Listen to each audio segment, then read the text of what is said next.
En 1987, Airbus lance le A320, le premier avion à commande de vol électrique et un équipage limité à 2. Jusqu'au début des années 1980, à la suite du succès des A300 et A310, Airbus étudiait un nouveau projet de développement. Le lancement n'était pas facile, car il y avait 2 possibilités, concevoir l'A320 en tant que quadriréacteur pour le long courrier, type A340, ou bien biréacteur moyen courrier, type actuel. L'Allemagne souhaitait le premier alors que la France préférait le deuxième. L'A320 fut formellement lancé le 2 mars 1984, avec le soutien du gouvernement français. 80 commandes fermes de la part de 5 compagnies différentes étaient alors déjà enregistrées. Le constructeur européen trouva rapidement son premier client aux États-Unis, en septembre 1984. Le premier prototype fut présenté au public à Toulouse lors d'une fastueuse cérémonie le 14 février 1987. Cet appareil effectua le premier vol d'essai 8 jours après la cérémonie, le 22 février 1987. Le premier appareil disponible, livré en mars 1988, fut mis en service par Air France le 18 avril 1988. Il s'agissait d'un aller-retour entre Paris et Berlin, en passant par Düsseldorf. Lors de sa mise en œuvre, l'avion se distingue par plusieurs innovations. Des commandes de vol électriques. Une planche de bord tout écran. Un équipement qui permet la transmission en direct de plusieurs types de données, les messages de panne ou de données météorologiques, entre autres.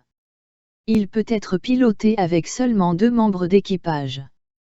Ces innovations ont permis à l'A320 d'optimiser ses exploitations. L'avion est d'abord motorisé par une nouvelle variante du moteur CFM56, le CFM56-5A. L'appareil A320 a progressivement été développé en une famille d'avions allant de l'A318 à l'A321. Ces appareils se distinguent principalement par la longueur de leur fuselage. Hormis quelques autres différences mineures, dispositifs hypersustentateurs, gouverne et puissance des moteurs, ces avions partagent les mêmes systèmes, le même type de cabine et le même cockpit. Cette homogénéité permet une plus grande facilité d'exploitation pour les compagnies exploitant plusieurs modèles de la gamme.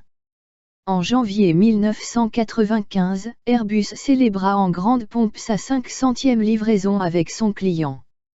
En effet, c'était la première fois après la Seconde Guerre mondiale qu'un appareil civil européen avait atteint un tel succès.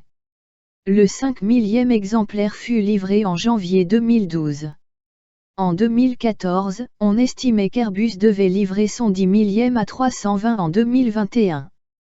Airbus capitalise sur le succès de cette famille et annonce fin 2010 le lancement du programme NEO, New Engine Option, pour permettre aux A320 de disposer à partir de 2015 de motorisations de dernière génération qui offrent une consommation de carburant réduite de 15%. Premier vol de l'A320, le petit dernier de la famille Airbus. C'était ce matin à Toulouse-Blagnac. L'appareil a été testé à 13 000 mètres d'altitude dans de bonnes conditions météorologiques. Commentaire Laurent Boussier. 9h34 ce matin, dans les brumes de la banlieue toulousaine, l'A320 s'élance sur la piste. Premier décollage pour un premier vol une semaine après son baptême officiel par le prince Charles et Lady Di. Premier décollage impeccable suivi d'un vol de 3h30 pendant lequel tout le domaine de vol a été testé. Vitesse de 900 km/h, altitude de 12 000 à 13 000 mètres et contrôle des commandes électriques considéré comme la nouveauté des nouveautés sur un avion civil. Tout semble s'être bien passé et après un passage à quelques mètres au-dessus de la piste, l'avion s'est posé en souplesse à 12h52. Pour l'équipage d'essai composé de Français, d'Allemands et d'Anglais, c'est, je cite, l'avion le plus doux, le plus agréable et le plus silencieux. La réussite de ce premier vol va permettre d'attaquer très vite la suite du programme d'essai et de certification. Prochain décollage dans 3 jours pour cet avion déjà commandé ferme ou en option à 439 exemplaires, dont les premiers devront être livrés à partir de mars 1988 à Air France et à la British Calédonienne.